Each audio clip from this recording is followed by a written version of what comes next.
Radhe Radhe everyone. Laddu Gopal का खीरे से जन्म कैसे कराएं। फ्रेंड्स, आज की वीडियो इसी पर आधारित है। माना जाता है कि रात के 12 बजे श्री कृष्ण भगवान का जन्म हुआ था, तो इसलिए जब हम रात को 12 बजे भगवान श्री कृष्ण को खीरे से जन्म कराते हैं, तो इसी की विधि मैं आपको लेके आई हूँ। तो अगर आपके लड्डू गोपाल बहुत छोटे हैं तो आप जो खीरा है उसको बीच में से खाली कर लें और उसमें अपने लड्डू गोपाल को वहाँ पर विराजमान कर दें और उसको फूलों से ढक दें।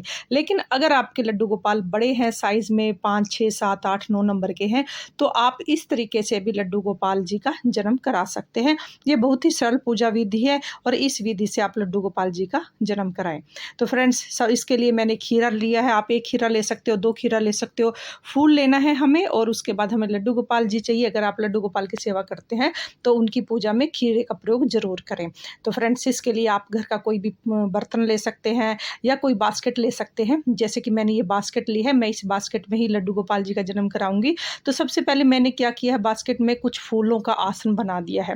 तो जो भी आपके पास फूल हैं, लाल, पीले, सफ़ेद जो भी फूल हैं, आप उनसे उनका एक बढ़िया सा आसन बना दीजिए। आसन बनाने के बाद हम अपने लड्डू गोपाल जी को यहाँ पर विराजमान कर देंगे। देखिए, अब हमने फूलों से आसन लगाकर अब मैं अपने जो लड्डू गोपाल हैं, आपके जो भी साइज़ के लड्डू गोपाल हैं, उनको आप यहाँ पर विराजमान कर दें। अब देखिए, मैंने अपने लड्डू गोपाल जी को यहाँ पर ऐसे लिटा दिया है और बड़े ही भाव के साथ आप इनको ऐसे यहाँ पर विराजमान कर दीजिए। लिटा दिया है हमने, अब इनको हम फूलों से ढक देंगे। पूरा अच्छे से इनको हम कवर कर देंगे फूलों के साथ। तो हमें इस तरीके से लड्डू गोपाल जी को ऐसे कवर कर देना है ताकि ये दिखाई ना दे और पूरे छुप जाए, जो हमारे फ्लावर्स हैं उसमें पूरे अच्छे से छुप जाएं। तो इस तरीके से हमें लड्डू गोपाल जी को ऐसे हमें बास्केट में या किसी भी पात्र में हमें अपने लड्डू गोपाल जी को इस तरह से हमें उसमें रखना है। अब फ्रेंड्स, अब देखिए, हमने लड्डू गोपाल जी को अच्छे से रख दिया है, यहाँ पर विराजमान कर दिया है।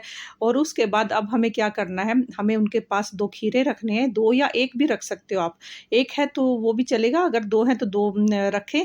तो उसके बाद हमने यहाँ पर रख के कोई भी आपके पास माता रानी की चुन्नी है या कोई भी लाल वस्त्र है, वो हमने यहाँ पर उड़ा देना है। ये प्रक्रिया शाम को 7 बजे आपको करनी है और शाम को 7 बजे हमें इसको ऐसे लड्डू गोपाल जी को इस तरीके से हमें जो वो रखना है उसमें बास्केट में या किसी भी पात्र में। और जब रात के 12 बज जाते हैं तब हमें घंटी बजाकर या ताली बजाकर हमें लड्डू गोपाल जी को, और ये देखिए हमने ताली बजाई है या घंटी बजाई है, तो उसके बाद हम ये जो हमने कपड़ा उनको उठाया था वो हमने हटा दिया और इस तरीके से हमने लड्डू गोपाल जी का हमारा जन्म हो जाता है। 12 बजे जब भी न्यूज़ में या कहीं भी से आप, क्योंकि रात्रि के 12 बजे ही उनका जन्म माना जाता है, तो रात्रि के 12 बजे होते ही हमें यहाँ से लड्डू गोपाल जी को अपने हाथों से यहाँ उठा लेना है। और उसके बाद देखिए, हम अपने लड्डू गोपाल जी के दर्शन कर रहे हैं। ये हमारे लड्डू गोपाल जी का जन्म हो गया, हमारे प्यारे प्यारे लड्डू गोपाल जी का जन्म हो चुका है। रात के 12 बज चुके हैं। तो इस तरीके से हमें लड्डू गोपाल जी का जन्म कराना है और इनको अब हम रख देंगे यहाँ पर, कोई भी आप सॉफ्ट कपड़े पर हम इनको विराजमान कर देंगे। तो फ्रेंड्स, अब विराजमान करने के बाद सबसे पहले हमें खीरा से लड्डू गोपाल जो डंठल वाला भाग है, जहाँ पर डंठल होती है, जहाँ पर से वो खीरा को टहनी पे लटकता है, उस साइड से हमें किसी सिक्के की मदद से लेकर हमें इसको कट करना है। और खीरे का प्रयोग क्यों किया जाता है भगवान श्री हरि की पूजा में और इसके जो जन्म पे है, इसके लिए क्यों किया जाता है, इसको माना जाता है कि जब हम भगवान श्री कृष्ण को खीरे अर्पित करते हैं तो वो बहुत खुश होते हैं और अपने भक्तों के कष्टों को शीघ्र हर लेते हैं।